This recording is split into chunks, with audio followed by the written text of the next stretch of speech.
Okay, so today we're gonna tackle one of the uh, sometimes hard to get together correctly.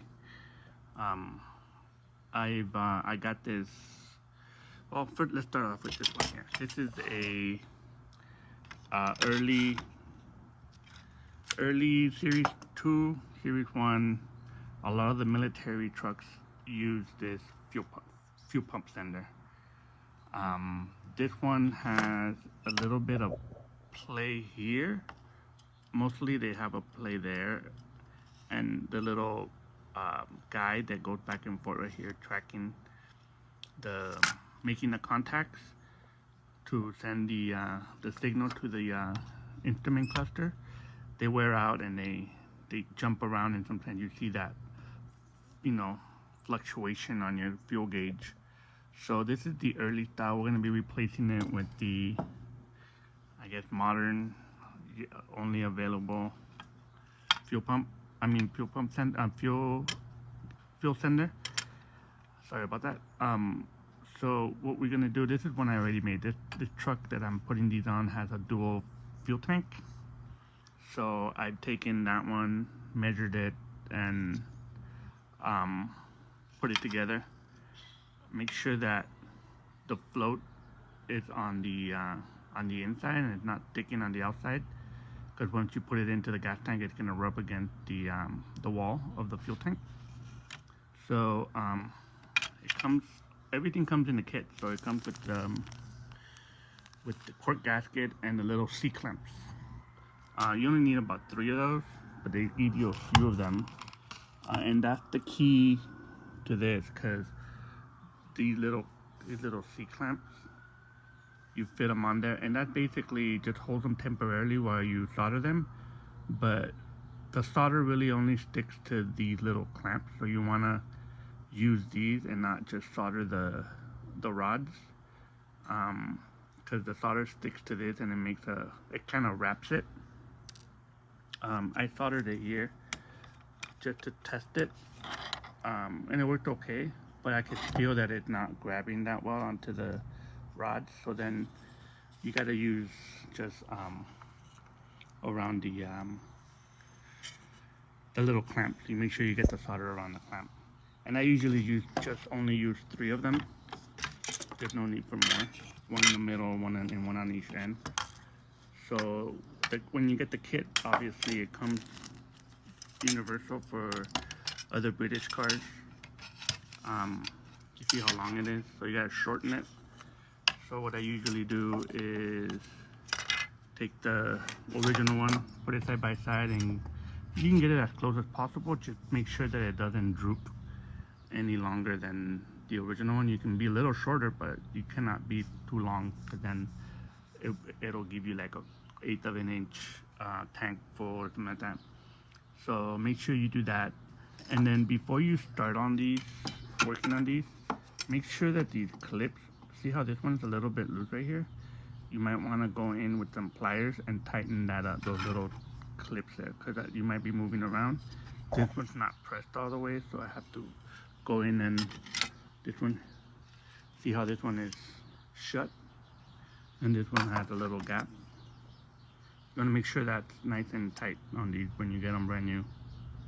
Um, and then I'll show you the next step right now. When I don't have a camera stand, so I'll just go ahead and put the little C-clamp. But what you need is basically a cutter. You can use a cutting wheel or a deadbolt, and then you need a Dremel to clean the ends. And then you go ahead and use the soldering iron and a little bit of flux or soluble flux, and then the soldering. And it's pretty simple, straightforward. It doesn't have to be perfect, but it has to be. You do have to have a clean surface. You could tell these from like Land Rover, they're like, you could see that they did the soldering around that little C clamp. This one doesn't have that much. It has very little on it, and so does this one. But don't even think about using JB Weld. I've tried JB Weld in the past, and the fuel tends to deteriorate it, and then it fails. So make sure you clean this bar really well, and you use a little bit of flux, and you solder it. I'll show you guys on the next step what I done. Alright, I managed to get a little stand going to make this part, because this is the hardest part that needs kind of showing and doing a little walkthrough. So you want to open, I usually like to grab them like this a little bit, and then use the pliers to pry them open a little bit. Then you take this, slide it through all the way to the end. You don't have to worry about the position just yet, because you can always slide the final position of the clamp of the float. So, oops.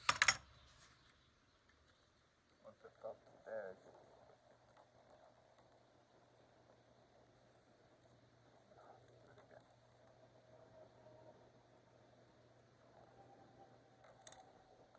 They're like very tiny. Should have gotten my little pliers. Might help a little bit, but let's try it now. Okay, there we go. Slide it through, hold it in place, and just clamp it down. Be careful not to bend them too much. Then you get the next one. Same thing. Open them up just a hair. The other one, the first one I did it a little bit too much. Let's try this one a little less. Okay. Do this. Slide it through. God, it's so tiny.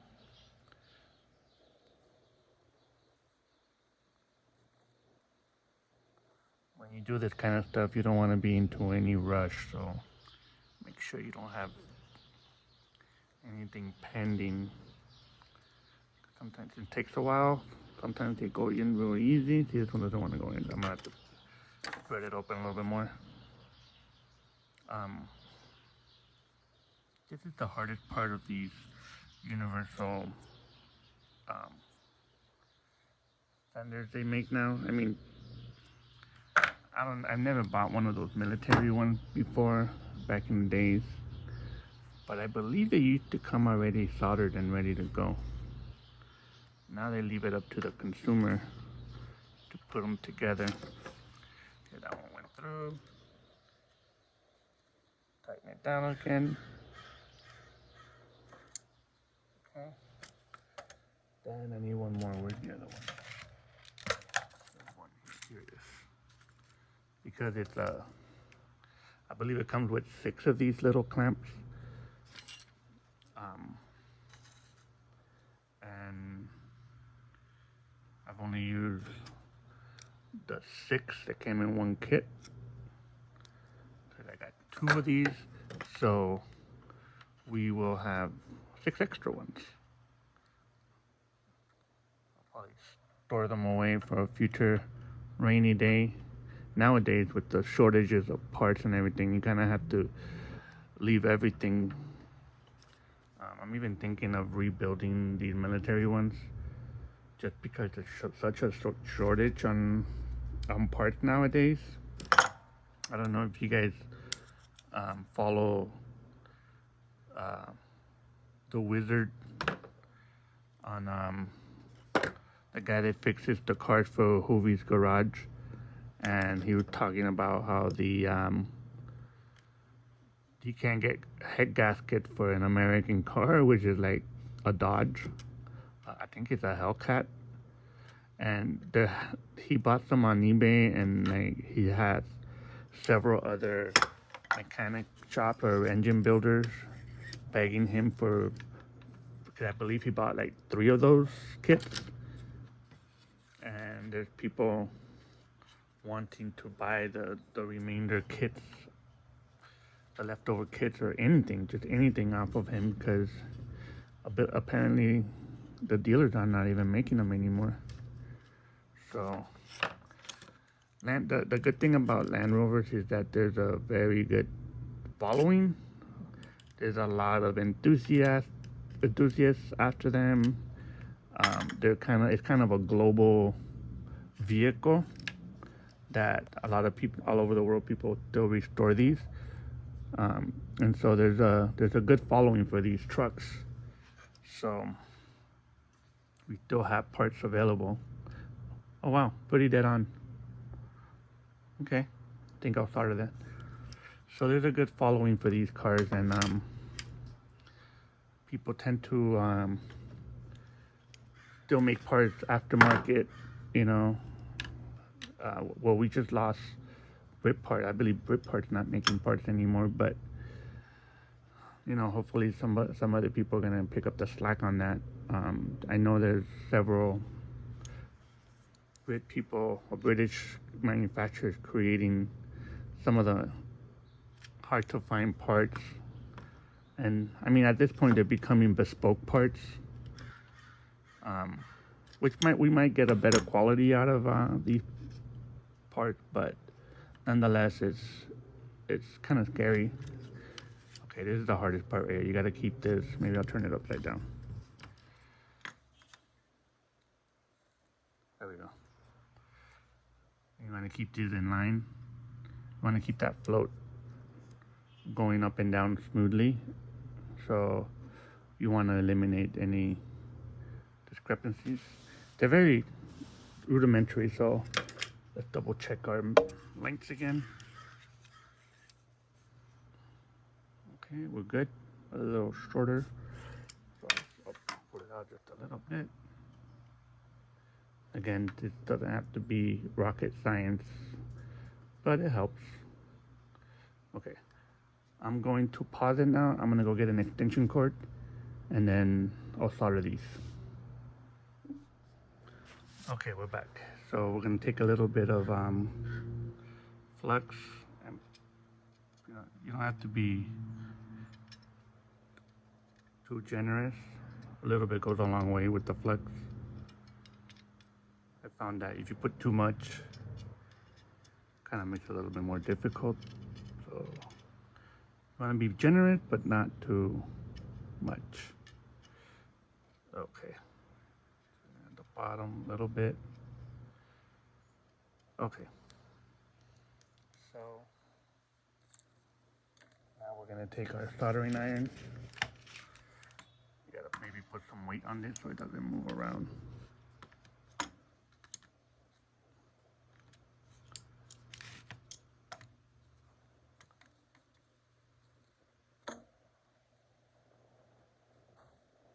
There we go. Perfect. So now you gotta warm this up. Make sure your tip is clean. That's why I have a little wet sponge to clean the tip from any contamination. And you want to kind of clean the tip as you go through the different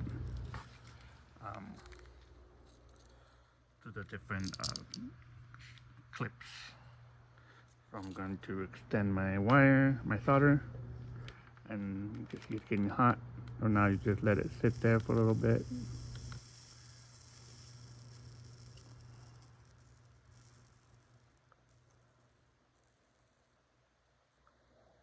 Make sure that thing moved. Careful, it's hot. Careful. Okay, here we go again. Maybe this is not working right here.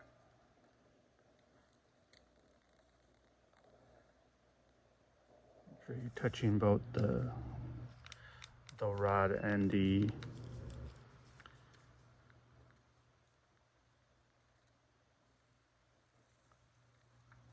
there we go.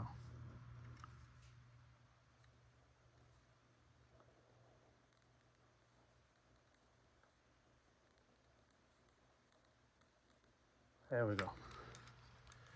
Let that cool down a little bit. Let's go to the outside one now.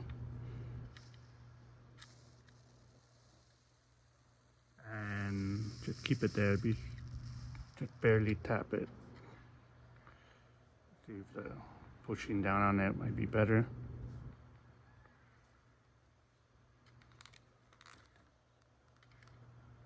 There we go. You can see it's getting warm.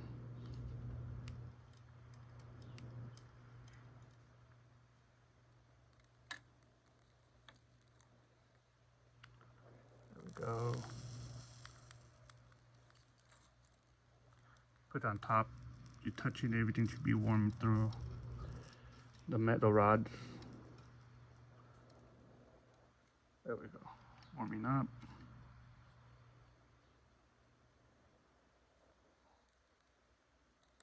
Okay. You always want to make sure that you're not touching the tip, but you're touching with the solder. You want to put the solder on the metal. You put a little bit on the tip. Let me clean this. So get some of that flux that burns off. Okay. And then you flip it over. You want to warm up the metal so that the metal takes on the solder. So usually I like to warm it up and then I go on the opposite side and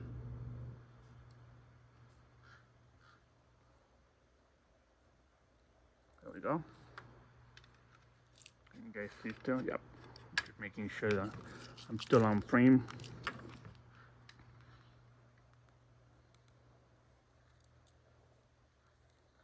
Warm up the metal, the rods.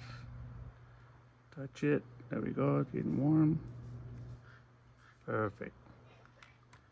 Last one. Be careful you don't touch that float.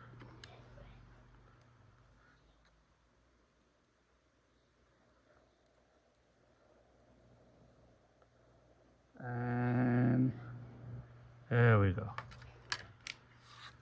Alright, I'll show you guys the next, when I install it, I'll go through it over there. There you go. Actually, let me just give you guys a view. Doesn't have to be fancy, but it's nice and sturdy. And I'll show you guys the next step.